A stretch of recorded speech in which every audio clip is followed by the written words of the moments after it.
నిజంగా మరి అన్ని నంబర్ 1 తీసుకొస్తే మీ ఎలక్షన్స్‌లో అత్యధికంగా సీట్లు మీరు గెలవాలి కదా! వై నాట్ 175 అన్నాడు మీ నాయకుడు. మరేంటి ఘోరంగా 11 కింద పడిపోయిందంటారు. నేను కారణం కూడా ఏంటి? వై నాట్ 175 అన్నమాట నేను కూడా అంటున్నాను. రాష్ట్రంలో మీకే తెలుస్తున్నాయి ఇవాళ ఈవీఎంల గోల. హ్మ్. ఈ ఈవీఎంల గోల మన మహారాష్ట్రలో చూసాం, హర్యానాలోనూ చూసాం, మన దగ్గర కూడా చూసాం. ఓన్లీ ఒంగోలులో ఈవీ ప్యాడ్లో స్లిప్పులు లెక్కెడటానికి భయపడిపోయి దాన్ని లెక్కెట్టకుండా మాక్ పోలింగ్ పెడతామంటున్నారంటే ఏంటండి? హ్మ్. మీ భయం ఎందుకు? మీరు ఈవీ ప్యాడ్లో ఓటేశారు, వైఎస్ఆర్కి స్లిప్ వస్తుంది, తెలుగుదేశానికి స్లిప్ వస్తుంది, జనసేనకి ఇట్లా స్లిప్లు వస్తాయి. అవును. ఆ స్లిప్ని లెక్కట్లేకపోతున్నారంటే అర్థం చేసుకోండి. మరి మీరు కోర్టుకెళ్ళి కోర్టు ద్వారా లెక్క పెట్టించొచ్చు కదా! కోర్టులు అన్నీ జరుగుతూ ఉన్నాయి, దాన్ని నాన్పుడిపేరంగా నడుస్తూ ఉంది. ఏదేమైనా భారతదేశంలో ఏ గొడవ ఎలా ఉందో మీకు తెలుసు. ఆల్రెడీ ఒరిస్సా వాళ్ళు సుప్రీంకోర్టులో వేశారు, అలాగే వాళ్ళు మహారాష్ట్ర వాళ్ళు, హర్యానా వాళ్ళు, ఆ గొడవ నడుస్తూనే ఉంది. అంచేత ఇది ఇంత వరస్ట్గా 40% సీట్లు వచ్చి 40% ఓటింగ్ వచ్చి 11 సీట్లు రావటం అంటే ఇది బూతు. 200% 60 సీట్లన్నా మినిమం రావాలి.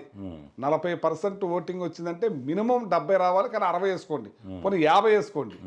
కానీ ఇది మ్యానిపులేటెడ్. అంటే మీ ప్రధాన ఆరోపణ ఈవీఎంలో స్కామ్ జరిగింది. ఎస్, అంతేనా? ఎస్, కన్ఫామ్గా స్టార్టింగ్ రోజే చెప్పాను నేను. ఎలక్షన్ అయిన మరుసటి రోజే కార్యకర్తల మీటింగ్ పెట్టి ఆ రోజే చెప్పాను. మరి ఈ లెక్కన మీరు లాస్ట్ టైం మీరు అత్యధికంగా మీకు 151 వచ్చినప్పుడు మరి మీరు కూడా ఈవీఎంలో మేనేజ్ చేశారా? అసలు ఆ రోజు ఆ ఈవీఎంలు గోలే రాలేదు కదండి. అంటే ఇప్పుడు మీరు ఓడిపోయారు కాబట్టి వచ్చింది కాదండి. అప్పుడు కూడా వాళ్ళని అనాలి కదా, అలాంటివి లెక్క పెట్టేవాళ్ళు కదా, వాళ్ళ కోర్టులో వేసుకోవాలి కదా. కానీ ఆ రోజున మాకు జగన్మోహన్ రెడ్డి గారు నమ్మేశారు ఓట్లు. అతను నమ్మకాన్ని నిలబెట్టుకున్నాడు. మళ్ళీ ఈ రోజున మళ్ళీ జగన్మోహన్ రెడ్డి కావాలని కోరుకుంటున్నారు. కానీ ఈ బ్యాలెట్ పేపర్ కావాలని మేము కోరుకుంటున్నాం. అంటే ఇప్పుడు ఈవీఎంలు స్కామ్ చేయాలంటే అది కేంద్రం బ్యాలెట్ బాక్స్ అన్నీ కూడా ఇప్పుడు ఈ కేంద్ర ఎన్నికల అధికారి, రాష్ట్ర ఎన్నికల ఇంతమంది హ్యాండ్ ఓవర్ నుంచి వస్తున్నాయి కదా, అసలు ఎట్లా కుదురుద్ది? ఇది అబద్ధం కదా అంటున్నాను నేను. ఇప్పుడు మేము అబద్ధం అనుకోవచ్చండి. మహారాష్ట్ర అబద్ధం ఆడుతుందా?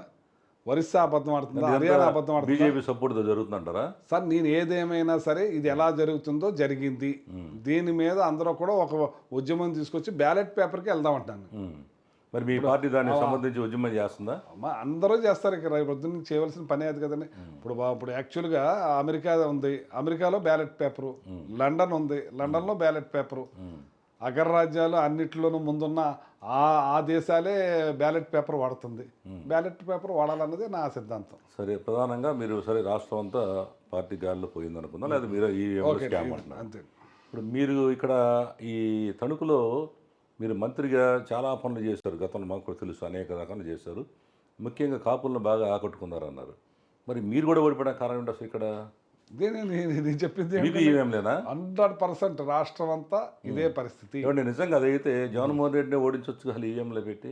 అవును, ఓడిస్తానికే అతనికే పెట్టారు, కానీ ఆయనకి యంత్రాల మించి ఓట్లు వచ్చినాయి కాబట్టి నడిచింది. ఇది రాంగ్ అండి. ఆ రాంగ్ అని నేను అంటలేదండి. యాక్చువల్గా జగన్మోహన్ రెడ్డి ఒక్కడికేమో యంత్రాల మించి పెద్దిరెడ్డి గారు 11 మంది గెలిచారండి. 11 మంది గెలిచిన దాని మీద వాళ్ళు ఏదో లెక్కలు ఉంటాయంటండి. ఆ లెక్కల్లో తక్కువ పెట్టుకున్నట్టున్నారు, అవి దాటి ఓట్లు వచ్చినాయి. అసలు మెయిన్ టార్గెట్ జగనే కదా. ఫస్ట్ ఆయన ఘోరంగా ఓడించవచ్చు. అలా ఓడిచ్చేస్తే ఇంకా పెద్ద గొడవ అయిపోతుంది. ఇది ఈయనే ఓడిపోతాం ఏంటనేది ఇది వస్తుంది అని చెప్పి జాగ్రత్తగా చేశారు. తెలివిగా ఎక్కడెక్కడ సెట్ చేశారంట. అంతే. మంత్రులందరూ ఓడించి పడేశారు. ఒక్క పెద్దిరెడ్డి గారిని మాత్రం ఆయన కూడా ఎంత అండి, 5,000 చిల్లర 6,000 తోటో ఓడారు. అంటే ఆయన కూడా ఆయనది పెట్టారు.